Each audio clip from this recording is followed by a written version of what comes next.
মানুষ বর্তমান সুশিক্ষার থেকে কুশিক্ষাগুলো বেশি গ্রহণ করছে। এর জন্য কে দায়ী, সরকার না সমাজ? এর মূলে কিছুটা দায়ী বাক স্বাধীনতা এবং ধর্মের পূর্ণ স্বাধীনতা। সকলের বাক স্বাধীনতা এবং ধর্মের পূর্ণ স্বাধীনতার কারণে দেশে অশান্তিগুলো বেশি হয়।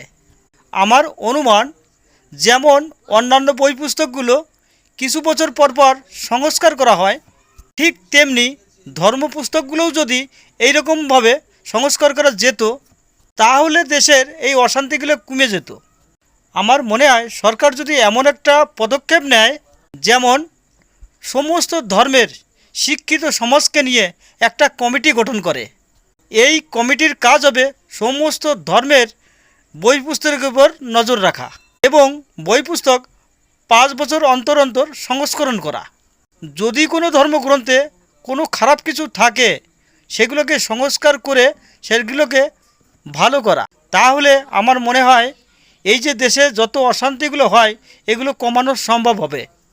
দেশের শান্তির কথা ভেবে সরকার এরকম একটা পদক্ষেপ নিক। সরকার আশা করি এই কথাগুলো একবার ভাববে।